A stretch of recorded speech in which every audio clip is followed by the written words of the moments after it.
He does everything good. I've just been impressed, just taking that jump from high school to college, reclassifying. I knew he was going to be a good player. I just didn't know, what that transition period to college was going to be like. And his first week out there, he doesn't look like he's in high school at all. He looks like he's in college.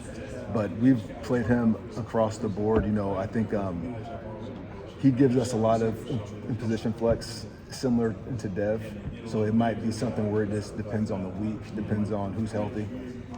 But whenever there's a five-star guy like that, so high profile, the expectations on the outside are always, it's going to be immediate, it's going to happen right away. Mm-hmm. How fair is that with a guy like Shaquem? We don't put expectations on, we just want him just to keep on getting better and better each day, and he's going to have an impact on our defense.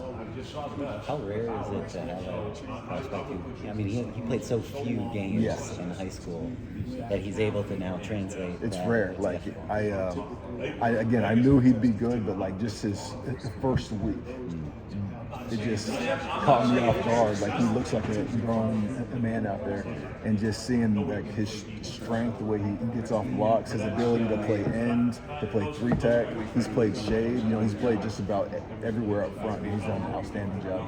Obviously you guys haven't played a game yet, but is there any element in which you can kind of see that he hasn't played a ton of games at a high level? Well, I think the more we get into our installs, and then you start seeing the guys think, and then you start seeing, what direction am I going?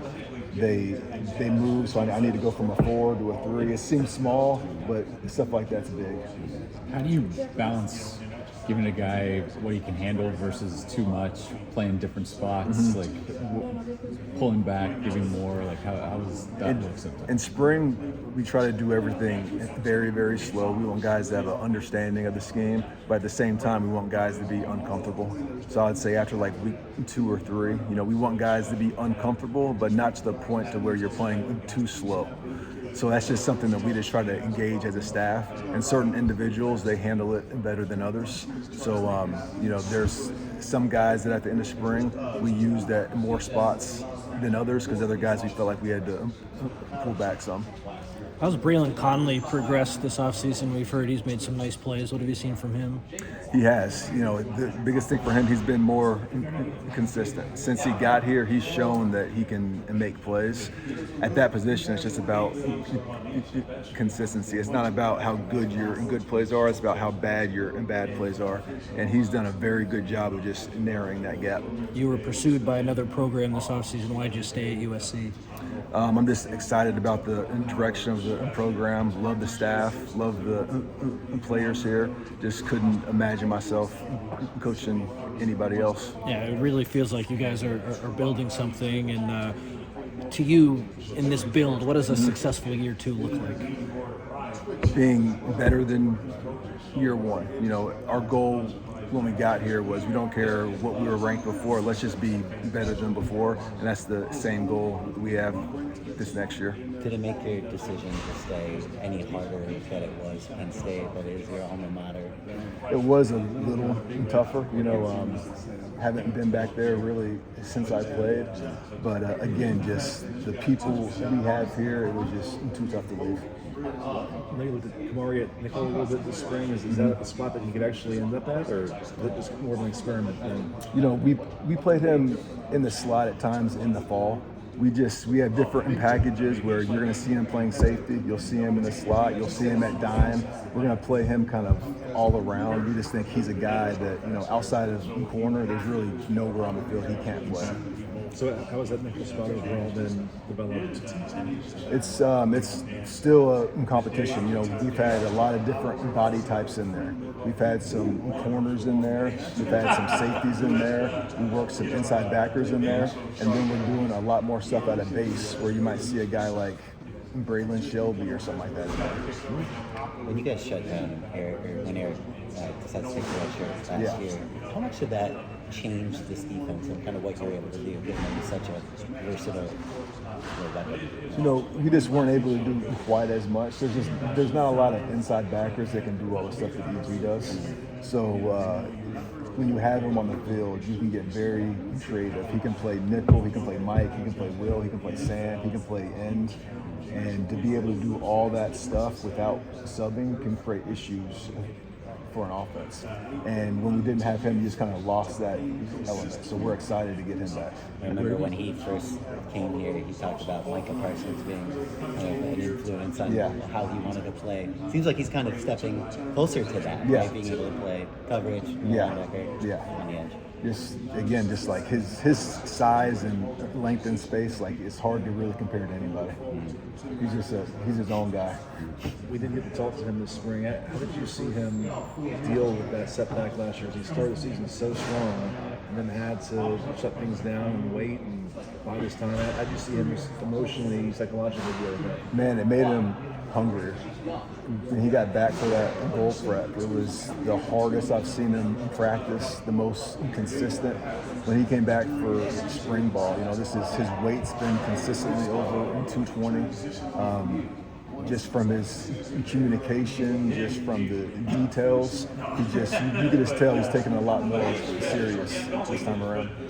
He's had numerous linebackers coaches come through here, using him all in different ways. How have you seen Rob maybe use him or unlock something different about him, maybe compared to what you'd seen before? Rob does a great job of, again, we always try to make complex simple, and Rob does an outstanding job of that. I feel like EG and all those guys, you just see them playing faster and thinking less. The cornerback picture, what did you see from the competition there, and how is Marcellus coming on? I feel like the cornerback group the cornerback room as a group made a ton of strides.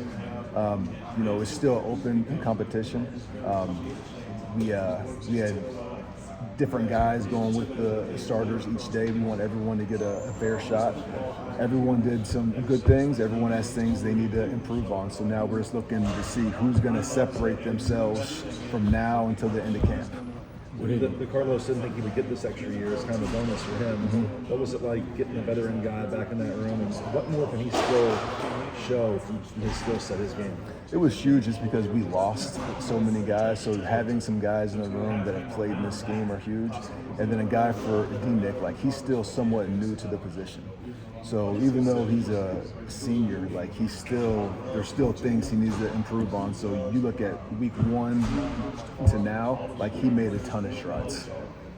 For the most part, when transfers have come in, veteran transfers, they've sort of grabbed a starting spot right away. Mm-hmm. With DJ Harvey coming in, what did you see from him and his potential use? In position flex, we feel like he's a guy that can play outside, he can play inside, he can play field, he can play in boundary. He's played against good competition. He's competitive, sticky in coverage. He'll tackle people. So we just felt like, especially with the older guys that were leaving, we just needed some guys that we knew had done it before. Is there Jalen Smith there? I mean, people have talked about him, just kind of versatility, ability to tackle, all that kind of thing. I would say the thing about Jalen Smith that reminds me with him is the physicality aspect of it. There's times where you see him getting off blocks or you see him making a tackle, and it does look a little bit like a J-Rock. Outside of that, I'd say they're different players. He has a big connection with Kamari, growing up together. You see that manifest on the field or translate? It does. You see them talking more. You see them talking after plays. You see them spending time with each other off the field. But I feel like that's kind of made the entire group a little bit tighter. Kamari makes the decision to come back. It seemed like he could have been drafted pretty high. Was that something you expected? Was that a pleasant surprise? I knew it could go either way, and I supported him in whichever decision he made, but I was ecstatic when he decided to come back just because I do think that there's room for growth, but then I also know what he means to this defense. What is the room for growth? I think the position flex is something he's already put on tape, but I think we're just going to continue to increase that and just communication and just really just taking that next step and being the leader of the defense. This is really just his secondary now. Did he call you? How did you find out that he was coming back? He did not call me. I saw it online. Does the size of the defensive line allow you to do anything that you couldn't necessarily do last season?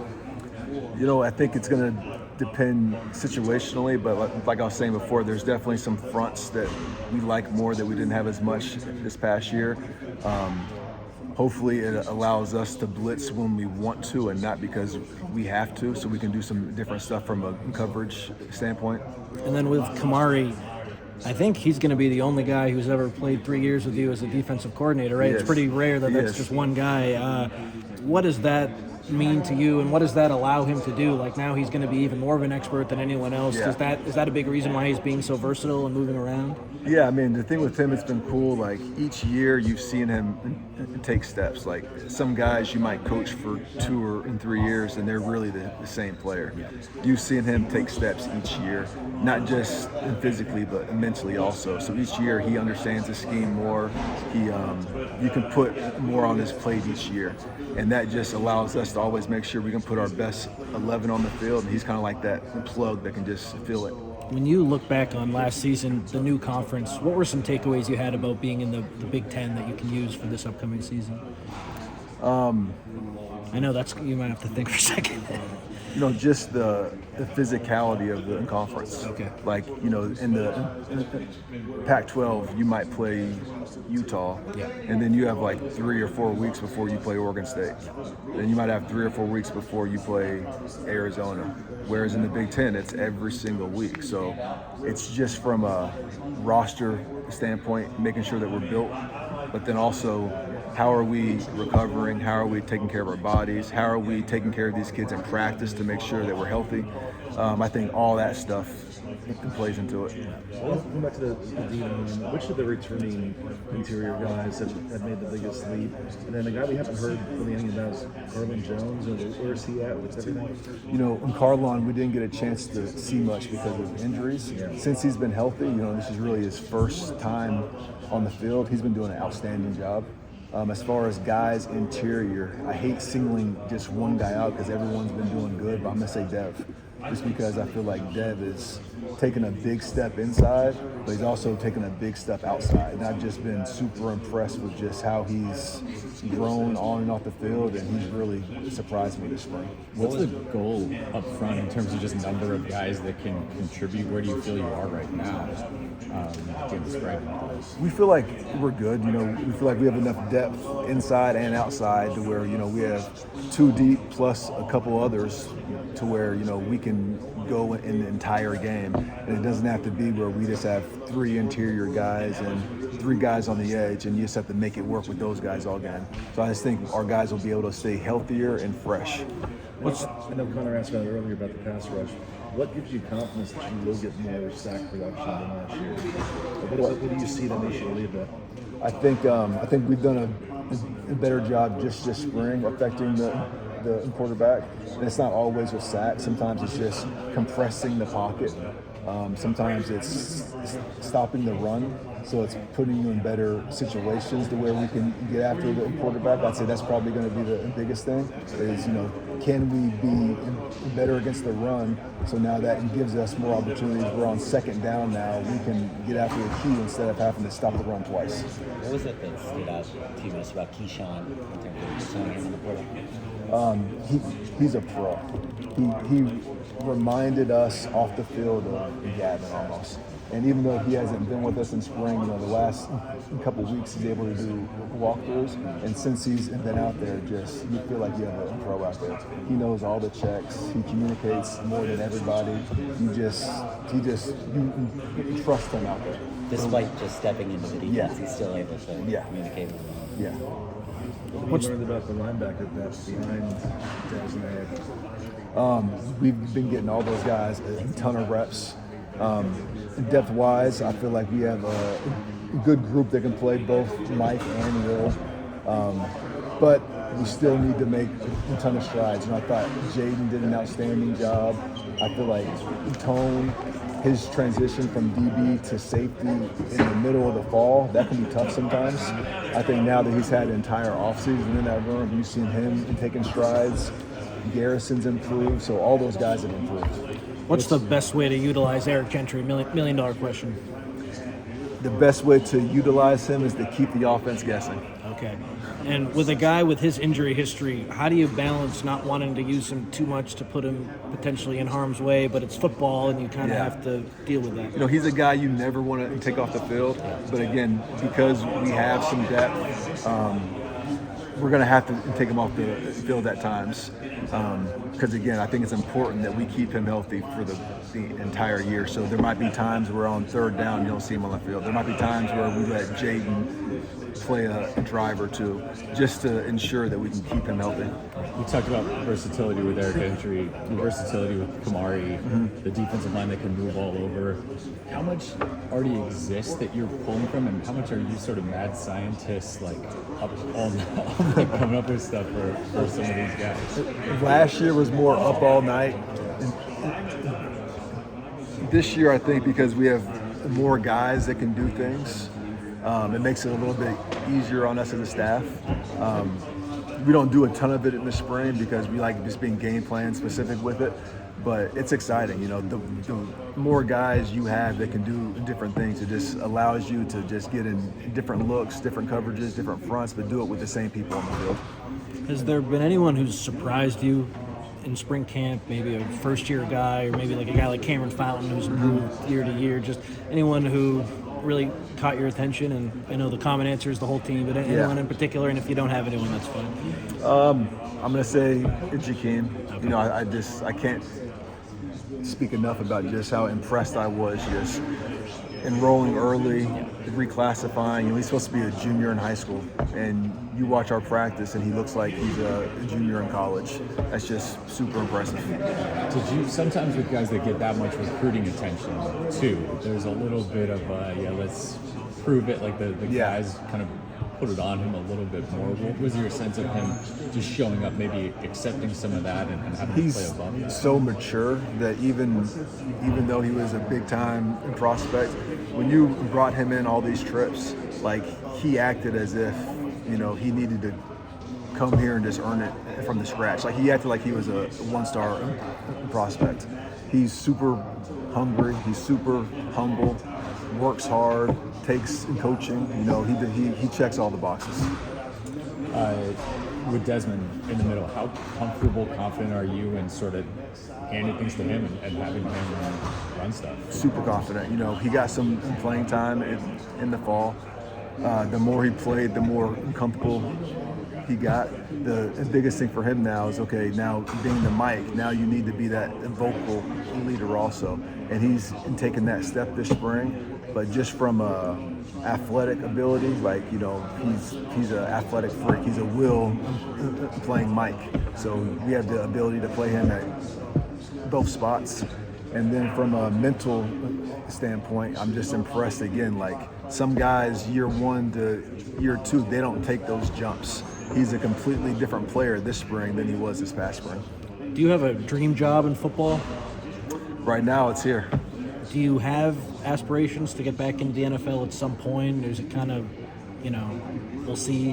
You know, it's kind of we'll see, but I'll say the longer I'm in college, the more I enjoy college. I love the age range. I think coaching these kids will be hard to stop doing. Okay. Does that surprise you? It does. Yeah. It does, yeah. Some new faces in the coaching staff, but not a ton. Right? You brought back a good core of coaches. What did that continuity allow you to get done maybe faster, better this spring compared to when you think back what you were trying to do last spring? Yeah, well, it was 2 off seasons where it was me with a new staff and you're starting from scratch. So like when you started with this staff, you start from scratch again. But just the fact that 80% of us were here, we were able to just cover a lot more ground. We're further along. The only guys who were really new were T. Reed and AJ. I know Rob's new, but he's familiar with all this stuff, so he picked it up like that. You pushed for Rob really hard, it sounds like. His reputation and his career speaks for itself, but why do you guys work so well together? I think we can complement each other well, and he's a football junkie. You know, he's coached in just about every scheme. You know, he's not a schematic guy where like he's like a cover 3 guy or a cover 2 guy. He's just a football coach, and I just knew he'd be able to add a ton of value to the staff, but also to the players as far as just exposing them to stuff that's just going to give them an edge when they get to the NFL. When you first call him, is he like, oh, I'll think about it, or was he like, I don't know? Like, what was his initial reaction when he reached out at first? He thought I was joking at first, but then the more I kept calling him about it, it got more serious. And then I knew when he came out here and he got a chance to meet everyone in person that it would be a hard job to turn down, and it was. That's awesome. You talked about wanting to add size up on that defensive front. It was interesting that Elijah Newby makes the jump. Not that he's tiny, but not in terms of size. Can he make an impact this year? Like, what did he kind of show you? He can. He did some good stuff off the edge, pass rush wise, but then he still has the background off the ball. So, he can still do some stuff off the ball. He can do some stuff on the line. We can line him on the line and we can drop him. So he's another versatile piece to where, he can play multiple positions. With a new addition from the portal, who I know you can't talk about, could we potentially see 3 linebackers on the field more often, just with how the defense is set up next season? Hope so. Okay. Hope so, yeah. That did seem like something you were especially the run first offenses. And Yeah. That's the goal, I guess, to put bigger. Stopping the run's always going to be the priority. Always. And then, I mean, to some it might seem like the defensive end room is a little light. You lose Lorenzo Cowan, but it seems like in your eyes the linebackers could really have a big impact on rushing the passer with Gentry and maybe playing 3 at times. Yeah. Do you see the linebacker group kind of helping out that edge rusher group and being a really key part of getting to the quarterback? I do. I think guys like E.G., Jaden Dez, I think some of the DBs like Kamari, and then I think some of those interior guys like Dev's going to play on the edge. Jakeem's going to play on the edge. So I just think the rotation of guys on the edge with the inside backers is going to be a collective effort. Okay, amazing. Where is Jade at the end of spring, and how did the snaps that he got last year, I guess, help him to where he is right now? He's way more confident. He's not thinking. He's just out there and playing. And that's just confidence in the scheme. And that's just something where he just needed to get the reps in the fall. And you saw him improve all fall. But again, just going through all this again, you just feel like he just has a way better understanding of the scheme. The talent level between college and the NFL is not something to compare. But at this point, when you look at the defensive line that you have kind of at your disposal this year, is it as kind of deep and complete? And how does it compare, I guess, to maybe some that you've had? I would say it's easier to have versatility in college than it is in the NFL. I think the higher you go up, the harder it is to play in multiple spots. So you might have a guy in the NFL who might be like an end that can play like a 4. You don't have guys that really can play from a 0 all the way out to a 9. So it allows you to be more creative in college. So I say I've never had this versatility before where we do have a handful of guys that we feel like can play all across the board, which I've never had before. You were at Jalen Smith's draft party. What was that moment like when he heard his name called and you being there? Super exciting. I love that kid, just everything he went through. Just seeing the work behind the scenes and seeing how he improved, I was just super, super happy for him. When you're reevaluating everything from last season and just, it's the summer, and so maybe it hasn't happened yet, but you have the chance to look back on last year. Who are some of the voices that you talk to? Do you talk to your dad? Do you talk to NFL coaches about just bouncing ideas off people in the offseason? Who do you talk to? I try to talk to everybody. Okay. So I talk to my dad. I talk to people in the NFL. I try to talk to different people in college. I try to talk to our offensive staff just to see because we practice against them every single day. I try to get ideas from everybody. There's even been some high school coaches who come to our practice a lot. I like some stuff that they do. I'll pick their brains about stuff. Amazing. With the safety spots, Christian and Bishop, what did you get, I guess, from them this spring, and how much potentially their ability to play right now does that let you do with Kamari? Yeah, so I think that kind of determines like what position Kamari plays, because there are going to be times where you might see him in the slot because we have 2 other safeties on the field. But CP just took a big step as far as just his knowledge in the system. Playing safety in this scheme can be a lot because it's communications, it's adjustments, and it's more of a trust thing. And the one thing he did this spring was he gained our trust. And Bishop came in, and he's just a pro. He came in and he picked everything up like that. What is Prophet's best position? Prophet's best. So we played Prophet at corner, nickel, and safety this spring. You know, he's kind of like Kamari with the versatility. I would say his best position. You know, the last 2 weeks of spring, he did pretty good at corner and in the slot. Okay. I'd say his best position might be in corner, but he's very, very good in the slot as well. And just from being in the room, if we throw him in there at safety, he knows every single check and he can operate back there. Any of those young guys in the secondary standing out to you? I've really been impressed with James Johnson on tape and just what he's been able to do. Yeah, the thing that's impressive with him is his confidence. I think it's tough to enroll early. You're used to being the man in high school. You're out there, you're thinking, you're making mistakes, you're getting beat. Sometimes you see confidence go like this with kids. His confidence just increases every single day. If he makes a mistake, he understands that, hey, I'm going to learn from this, grow from this, and get better. He doesn't make the same mistakes twice. And more importantly, he's out there just playing fast. About Marquise guy, just as a second-year guy, and what you saw from him this spring. Same thing with CP. I think just those guys being in this game for an entire year and being able to just kind of take the back seat in the fall and just learn. And now you see them in the spring getting a chance to apply all that. They just are just way more uncomfortable. They're making checks, they're anticipating things, and they're just playing fast and free.